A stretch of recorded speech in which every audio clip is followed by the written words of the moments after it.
La Bible en un an. Lecture du 30 novembre. 1 Jean, chapitre 1. Ce qui était dès le commencement, ce que nous avons entendu, ce que nous avons vu de nos yeux, ce que nous avons contemplé et que nos mains ont touché concernant la parole de vie, car la vie a été manifestée, et nous l'avons vue, et nous lui rendons témoignage, et nous vous annonçons la vie éternelle, qui était auprès du Père, et qui nous a été manifestée. Ce que nous avons vu et entendu, nous vous l'annonçons à vous aussi, afin que vous aussi, vous soyez en communion avec nous. Or, notre communion est avec le Père et avec son Fils, Jésus-Christ. Et nous écrivons ces choses afin que notre joie soit parfaite.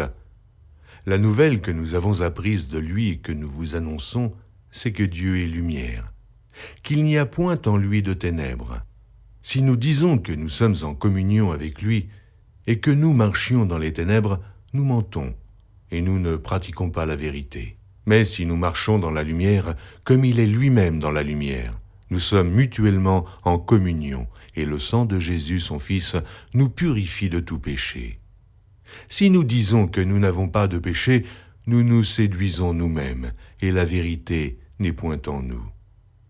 Si nous confessons nos péchés, il est fidèle et juste pour nous les pardonner et pour nous purifier de toute iniquité. Si nous disons que nous n'avons pas péché, nous le faisons menteur, et sa parole n'est point en nous. Daniel, chapitre 7. La première année de Belshazzar, roi de Babylone, Daniel eut un songe et des visions se présentèrent à son esprit pendant qu'il était sur sa couche. Ensuite il écrivit le songe et raconta les principales choses. Daniel commença et dit « Je regardais pendant ma vision nocturne, et voici, les 4 vents des cieux firent irruption sur la grande mer. Et 4 grands animaux sortirent de la mer, différents les uns des autres. Le premier était semblable à un lion, et avait des ailes d'aigle. Je regardais, jusqu'au moment où ses ailes furent arrachées. Il fut enlevé de terre et mis debout sur ses pieds comme un homme, et un cœur d'homme lui fut donné. Et voici, un second animal était semblable à un ours, et se tenait sur un côté. Il avait 3 côtes dans la gueule entre les dents, et on lui disait « Lève-toi, mange beaucoup de chair ».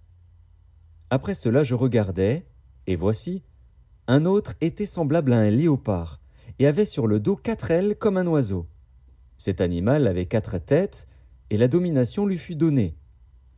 Après cela, je regardais pendant mes visions nocturnes, et voici, il y avait un 4e animal, terrible, épouvantable et extraordinairement fort. Il avait de grandes dents de fer, il mangeait, brisait, et il foulait aux pieds ce qui restait. Il était différent de tous les animaux précédents, et il avait 10 cornes.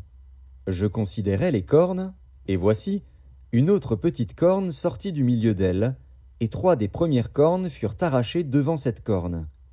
Et voici, elle avait des yeux comme des yeux d'homme, et une bouche qui parlait avec arrogance.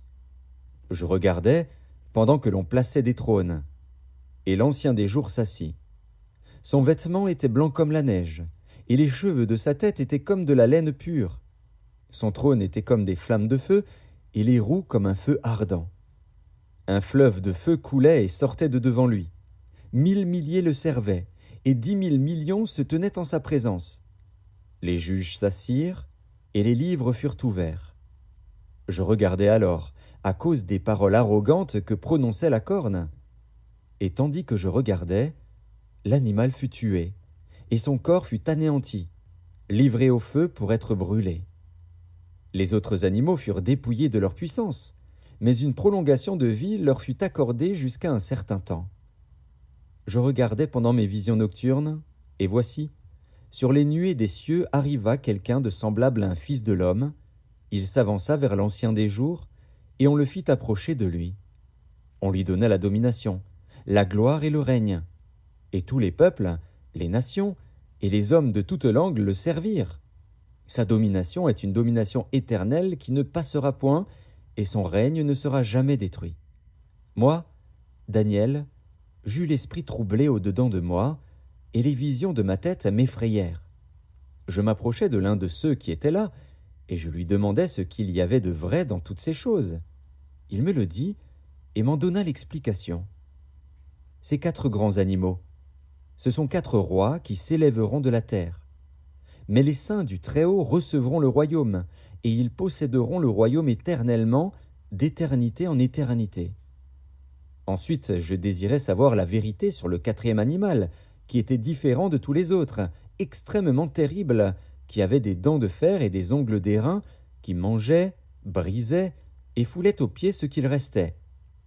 Et sur les 10 cornes qu'il avait à la tête, et sur l'autre qui était sortie et devant laquelle 3 étaient tombés, sur cette corne qui avait des yeux, une bouche parlant avec arrogance et une plus grande apparence que les autres. Je vis cette corne faire la guerre aux saints et l'emporter sur eux, jusqu'au moment où l'Ancien des Jours vint donner droit aux saints du Très-Haut, et le temps arriva où les saints furent en possession du royaume. Il me parla ainsi. Le 4e animal, c'est un 4e royaume qui existera sur la terre, différent de tous les royaumes, et qui dévorera toute la terre, la foulera et la brisera. Les 10 cornes, ce sont 10 rois qui s'élèveront de ce royaume. Un autre s'élèvera après eux, il sera différent des premiers, et il abaissera 3 rois. Il prononcera des paroles contre le Très-Haut, il opprimera les saints du Très-Haut, et il espérera changer les temps et la loi. Et les saints seront livrés entre ses mains pendant un temps, des temps et la moitié d'un temps. Puis viendra le jugement, et on lui ôtera sa domination, qui sera détruite et anéantie pour jamais. Le règne, la domination et la grandeur de tous les royaumes qui sont sous les cieux seront donnés au peuple des saints du Très-Haut. Son règne est un règne éternel, et tous les dominateurs le serviront et lui obéiront. Ici finirent les paroles. Moi, Daniel, je fus extrêmement troublé par mes pensées. Je changeais de couleur, et je conservais ces paroles dans mon cœur. Psaume, chapitre 119, versets 153 à 176. Vois ma misère et délivre-moi, car je n'oublie point ta loi. Défends ma cause et rachète-moi, rends-moi la vie selon ta promesse. Le salut est loin des méchants, car ils ne recherchent pas tes statuts.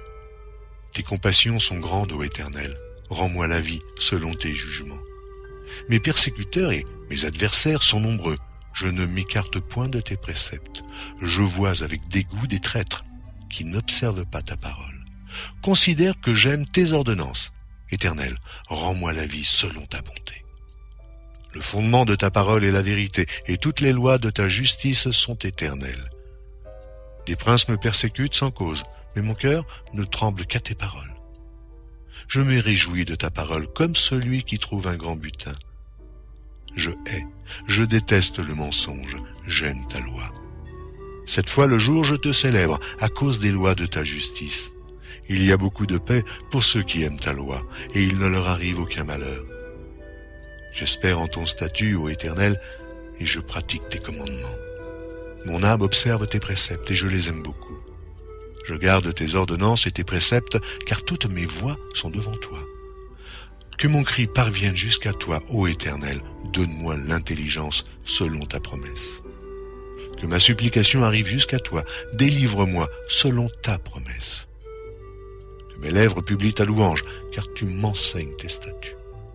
Que ma langue chante ta parole, car tous tes commandements sont justes. Que ta main me soit en aide, car j'ai choisi tes ordonnances. Je soupire après ton salut, ô Éternel, et ta loi fait mes délices. Que mon âme vive et qu'elle te loue, et que tes jugements me soutiennent. Je suis errant comme une brebis perdue. Cherche ton serviteur, car je n'oublie point tes commandements. Proverbes, chapitre 28, versets 23 et 24. Celui qui reprend les autres trouve ensuite plus de faveur que celui dont la langue est flatteuse. Celui qui vole son père et sa mère et qui dit « ce n'est pas un péché » est le compagnon du destructeur.